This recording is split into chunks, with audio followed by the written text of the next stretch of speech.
امریکی صدر Donald Trump سے وائٹ ہاؤس میں نیو یارک کے نو منتخب میئر زہران ممدانی کی ملاقات ہوئی۔ اس دوران مشترکہ امور پر تبادلہ خیال کیا گیا۔ امریکی صدر نے ملاقات کے بعد میڈیا سے گفتگو کرتے ہوئے کہا کہ زہران ممدانی سے اچھی اور مؤثر ملاقات رہی۔ امید ہے ممدانی نیو یارک میں معاملات بہتر انداز میں چلائیں گے اور ہم ان کی معاونت کریں گے اور ہر ممکن مدد کریں گے تاکہ یہ لوگوں کی امیدوں پر پورا اتر سکیں۔ ٹرمپ نے کہا زہران ممدانی نیو یارک کے معاملات جتنے بہتر انداز میں چلائیں گے میں اتنا ہی خوش ہوں گا۔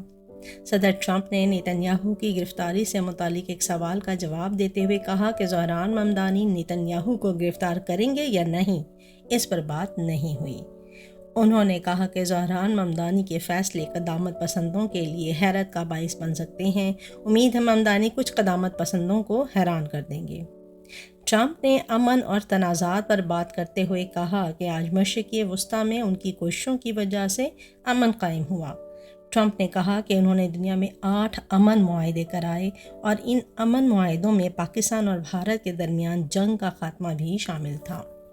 ٹرمپ کا کہنا تھا کہ انہیں اپنے حامیوں کے زہران ممدانی کی حمایت کرنے سے کوئی مسئلہ نہیں، کیونکہ ہم دونوں کا ایک ہی مقصد ہے اور وہ ہے جنگوں کا خاتمہ۔ اس موقع پر ٹرمپ کے ساتھ موجود زہران ممدانی نے نام لیے بغیر امریکہ کی اسرائیل کو دی جانے والی فنڈنگ کی پالیسی پر بھی تنقید کی۔ انہوں نے کہا کہ ان کے حامی اور ٹرمپ کے حامی اس بات پر متفق ہیں کہ امریکی ٹیکس دہندگان کے پیسوں سے انسانی حقوق کے خلاف ورزیاں کرنے والے ممالک کی فنڈنگ بند ہونی چاہیے۔ صحافی نے زہران ممدانی سے سوال کیا کہ کیا آپ سمجھتے ہیں صدر ٹرمپ فاشسٹ ہیں؟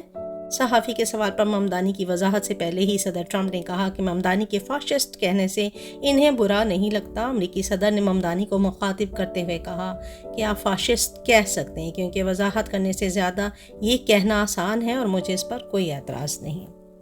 صحافی کے سوال کا جواب دیتے ہوئے زہران ممدانی نے کہا کہ انہوں نے صدر ٹرمپ سے ملاقات میں غزہ میں ہونے والی نسل کشی پر بھی بات کی۔